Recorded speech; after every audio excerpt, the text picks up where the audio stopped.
ചീമന്തം വളകാപ്പ് ഫംഗ്ഷനിൽ തയ്യാറാക്കി വയ്ക്കുന്ന ഒരു സ്പെഷ്യൽ ഭക്ഷണമാണ് വറവരിശി. ട്രഡീഷണലായിട്ട് ചെയ്യുന്ന ഈ ഭക്ഷണം അതേ രീതിയിൽ കുറച്ചും കൂടെ എളുപ്പം എയർ ഫ്രയറിൽ എങ്ങനെ തയ്യാറാക്കുന്നത് നോക്കാം. അതിനായിട്ട് കറുത്ത ഉഴുന്ന്, കറുത്ത കടല, വെള്ള ഗ്രീൻ പീസും പച്ച ഗ്രീൻ പീസും, വൻപയർ, കടല, വെള്ള വൻപയർ, ചെറുപയർ, കപ്പലണ്ടി, മുതിരയുമാണ് എടുത്തിരിക്കുന്നത്. അപ്പം എല്ലാം കൂടെ ചേർത്ത് 10 ധാന്യങ്ങൾ എടുത്തിട്ടുണ്ട്. കൂടെ ചീടയും കൂടെ ചേർക്കുന്നുണ്ട്. എല്ലാ പയറുവർഗ്ഗങ്ങളും കൂടെ ചേർന്ന് ഏകദേശം 1.5 കപ്പോളം ഉണ്ട്. അവരവർക്ക് ഏതാണോ ഇഷ്ടം അതനുസരിച്ച് കൂട്ടുകയോ കുറയ്ക്കുകയോ ചെയ്യാം. നന്നായിട്ട് കഴുകി ഒരു 8 മണിക്കൂർ ഉമിഴാനായിട്ട് വയ്ക്കുക. 8 മണിക്കൂറിന് ശേഷം നല്ലോണം കഴുകിയെടുക്കണം. എന്നിട്ട് വെള്ളം വാലാനായിട്ട് അരിപ്പയിൽ കുറച്ച് നേരം വയ്ക്കാം. എന്നിട്ട് ഒരു തോർത്തിൽ ഇതുപോലെ ഉണങ്ങാനായിട്ട് വയ്ക്കുക. നന്നായിട്ട് ഉണങ്ങി കിട്ടി.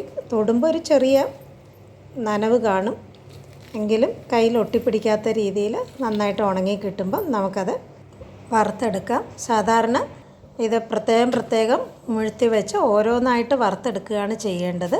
അതിന് കുറച്ചും കൂടെ എളുപ്പമായിട്ടുള്ള രീതിയിലാണ് എയർ ഫ്രയറിൽ തയ്യാറാക്കുന്നത്. എയർ ഫ്രയറിൻ്റെ താഴെ ഇതുപോലെ ബേക്കിങ്ങിന് വയ്ക്കാവുന്ന ബട്ടർ പേപ്പറോ അല്ല ഇതുപോലെ സ്പെഷ്യലായിട്ട് കിട്ടുന്ന പേപ്പറോ വയ്ക്കാം.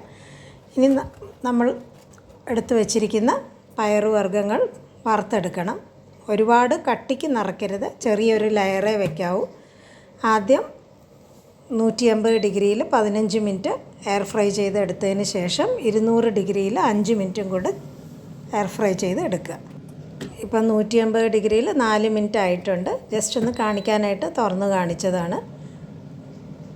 അപ്പോൾ 15 മിനിറ്റും 5 മിനിറ്റും കൂടെ വറുത്തതിന് ശേഷം നമ്മളതൊരു പാത്രത്തിലേക്ക് മാറ്റിയിട്ട് അടുത്ത ബാച്ചുകളും അതുപോലെ തന്നെ വറുത്തെടുക്കണം. ചെറിയ നനവോട് കൂടിയുള്ള പയറുവർഗ്ഗങ്ങളാണ് എയർ ഫ്രൈ ചെയ്യാനായിട്ട് വെച്ചത്. അതുകൊണ്ട് ആ പേപ്പറിൽ ഒരു ശകലം ഇതുപോലെയൊന്ന് ഒട്ടിപ്പിടിച്ചിരിക്കും. അത് കൈ കൊണ്ടൊന്ന് ഇളക്കി എടുത്തേച്ചാൽ മതി.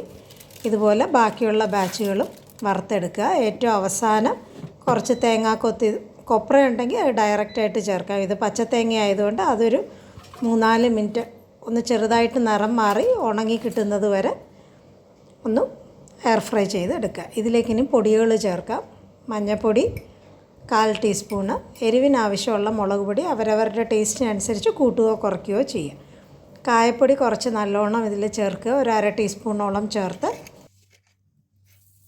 സ്വാദിനാവശ്യമുള്ള ഉപ്പും കൂടെ ചേർത്ത് നന്നായിട്ടൊന്ന് മിക്സ് ചെയ്തെടുക്കുക. ഇനി ഈ കൂട്ട് ഒന്നും കൂടെ എയർ ഫ്രൈ ചെയ്തെടുക്കണം. അതിന് മുന്നായിട്ട് 1 ടീസ്പൂൺ നെയ്യും കൂടെ ചേർക്കാം. നെയ്യും കൂടെ ചേർത്ത് നല്ലോണം യോജിപ്പിച്ചെടുക്കുക. എന്നിട്ട് ആദ്യം ചെയ്തതുപോലെ തന്നെ ബാച്ചായിട്ട് നമുക്കത് ഒന്നും കൂടെ എയർ ഫ്രൈ ചെയ്ത് എടുക്കാം. ഇപ്പം ചെയ്യുമ്പം ഡയറക്റ്റായിട്ട് 200 ഡിഗ്രിയിൽ 5 മിനിറ്റാണ് വെക്കുന്നത്. അപ്പം നല്ലോണം അത് എല്ലാ മസാലകളും അതിൽ നല്ലോണം പിടിച്ച് ഒന്നും കൂടെ നന്നായിട്ട് വറന്ന് മൂത്ത് കിട്ടുകയും ചെയ്യും. തേങ്ങയുടെ നിറമൊക്കെ നന്നായിട്ട് മാറി കിട്ടുകയും ചെയ്യും. ഇപ്പോൾ കാണുമ്പോൾ അറിയാം തേങ്ങയൊക്കെ നല്ലോണം മൂത്ത് കിട്ടിയിട്ടുണ്ട്. പയറുകൾ കറക്റ്റായിട്ട് വറന്ന് കിട്ടിയിട്ടുമുണ്ട്. ഇതേ രീതിയിൽ ബാക്കിയുള്ള ബാച്ചും കൂടെ എയർ ഫ്രൈ ചെയ്തെടുക്കുക. ഇനി ഇതിലേക്ക് ചേർക്കാനായിട്ട് ഒരു ചീടയും കൂടെ തയ്യാറാക്കിയെടുക്കുക. 1 ടേബിൾ സ്പൂൺ വെണ്ണയിൽ 1 കപ്പ് വറുത്ത അരിപ്പൊടിയാണ് എടുത്തിരിക്കുന്നത്, ഇടിയപ്പത്തിൻ്റെ പൊടി. കൂടെ 1.5 ടീസ്പൂൺ വറുത്ത് അരിച്ചെടുത്തിരിക്കുന്ന ഉഴുന്നുപൊടിയാണ്. സ്വാദിനാവശ്യമുള്ള ഉപ്പും 1/2 ടീസ്പൂൺ കായപ്പൊടിയും കൂടെ ചേർത്ത് നല്ലോണം യോജിപ്പിച്ചതിന് ശേഷം ആവശ്യത്തിന് വെള്ളം ഒഴിച്ച് നല്ലോണം കുഴച്ചെടുക്കുക. നല്ല പൂരിയുടെ മാവ് പോലെ നല്ല സോഫ്റ്റായിരിക്കുകയും വേണം, എന്നാൽ നല്ല കട്ടിക്കും ആയിരിക്കണം മാവ് കുഴച്ചെടുക്കാനായിട്ട്. ചെറിയ ഉരുളകളായിട്ട് ഇതുപോലെ ഉരുട്ടിയെടുക്കുക. ഇത് സാധാരണ എണ്ണയിലിട്ട് പൊരിക്കുകയാണെങ്കിൽ ചിലപ്പോൾ അത് പൊട്ടാനായിട്ട് ചാൻസ് ഉണ്ട്. ഇതിപ്പം എയർ ഫ്രയറിലായതുകൊണ്ട് ആ പേടി വേണ്ട.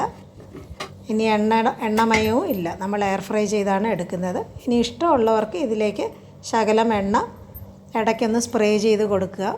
ഇതിപ്പം എണ്ണ സ്പ്രേ ചെയ്യാതെയാണ് തയ്യാറാക്കി എടുത്തിരിക്കുന്നത്.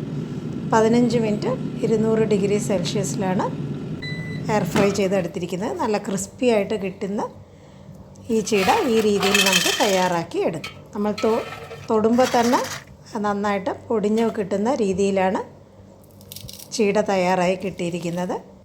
ഇത് 1/2 കപ്പോ 1 കപ്പോ എത്രയാണോ ചേർക്കാൻ താല്പര്യം അതനുസരിച്ച് വറവരിശിയിലേക്ക് ചേർത്ത് നന്നായിട്ട് യോജിപ്പിച്ചെടുക്കുക. തണുത്തതിന് ശേഷം എയർ ടൈറ്റ് ആയിട്ടുള്ള ഒരു കണ്ടെയ്നറിൽ സൂക്ഷിക്കുകയാണെങ്കിൽ 2 മാസം വരെ പുറത്ത് തന്നെ ഇത് വെക്കാനായിട്ട് പറ്റും. കൂടുതലായിട്ട് വെക്കണമെന്നുണ്ടെങ്കിൽ ഫ്രിഡ്ജിൽ സൂക്ഷിക്കുക.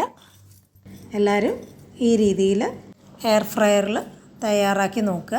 വീഡിയോ ഇഷ്ടപ്പെടുകയാണെങ്കിൽ ലൈക്ക് ചെയ്യുക, ഷെയർ ചെയ്യുക, സബ്സ്ക്രൈബ് ചെയ്ത് സപ്പോർട്ട് ചെയ്യുക.